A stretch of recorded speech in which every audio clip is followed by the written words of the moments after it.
की जो बड़ी खबर आ रही है वो आपको बता देते हैं। संघ प्रमुख मोहन भागवत ने आरक्षण को लेकर बड़ा बयान दिया, कहा है जब तक समाज में भेदभाव है तब तक आरक्षण जारी रहना चाहिए।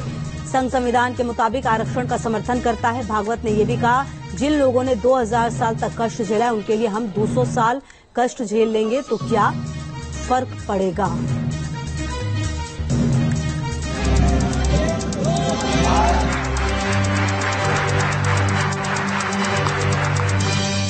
अखंड भारत पर मोहन भागवत का बयान। आपके बूढ़े होने के पहले से आपको दिखेगा। आरक्षण पर बोले मोहन भागवत, जब तक वो भेदभाव है तब तक उसको चालू रहना चाहिए। अखंड भारत पर आरएसएस प्रमुख मोहन भागवत का ताजा बयान सामने आया है। एक सवाल के जवाब में मोहन भागवत ने कहा कि भारत से अलग हुए देशों को अब अपनी गलती का एहसास होने लगा है। उन्होंने सवाल के जवाब में ये भी कहा कि अखंड भारत कब तक बनेगा इसका जवाब उनके पास नहीं है, लेकिन आपके बूढ़े होने से पहले ये आपको दिखेगा। कब तक मैं नहीं बता सकता ना, वो ग्रह ज्योतिष वगैरह देखना पड़ेगा मुझे उसका। मैं जानवरों का डॉक्टर हूं, लेकिन ये बताता हूं कि आप अगर उसको करने जाएंगे तो आपके बूढ़े होने के पहले से आपको दिखेगा। जो भारत से अलग हुए उनको लगता है कि वो गलती हो गई, हमको फिर से भारत होना चाहिए, लेकिन वो मानते हैं कि भारत होना यानी नक्शे की रेखाएं पोंछ डालना।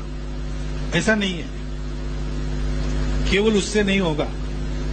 भारत होना यानी भारत के स्वभाव को स्वीकार करना।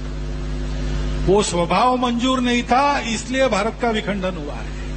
वो स्वभाव जब आ जाएगा तब कुछ बदलना नहीं पड़ेगा, सारा भारत एक हो जाएगा। नागपुर में अग्रसेन छात्रावास के छात्रों को संबोधित करने मोहन भागवत पहुंचे थे। वहीं एक छात्र ने जब उनसे अखंड भारत पर सवाल किया तब मोहन भागवत ने खुलकर अपने विचार रखे। इस दौरान मोहन भागवत से आरक्षण पर भी सवाल किया गया और उन्होंने आरक्षण का खुलकर समर्थन किया। जब तक वो भेदभाव है तब तक उसको चालू रहना चाहिए। भाव बनाकर हम इन बातों को देखें, नफा नुकसान का विचार न करें। अपने लोगों के लिए जिन्होंने 2000 साल कष्ट झेला, हम 200 साल कष्ट झेल ले तो क्या फर्क पड़ता है, ऐसा विचार हमको करना चाहिए। मोहन भागवत ने संघ मुख्यालय पर तिरंगा नहीं फहराने के बारे में पूछे गए सवाल पर भी जवाब दिया। उन्होंने कहा कि तिरंगा के सम्मान के लिए आरएसएस स्वयंसेवक अपने प्राण देने को भी तैयार हैं।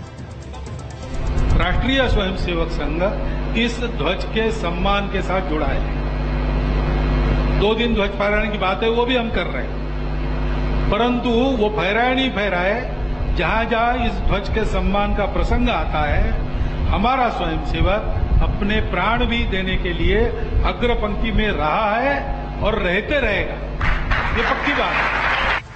मोहन भागवत आरक्षण पर इससे पहले भी बयान दे चुके हैं। अब देखना है कि उनके ताजा बयान पर क्या पॉलिटिकल रिएक्शन होता है। Team news nation.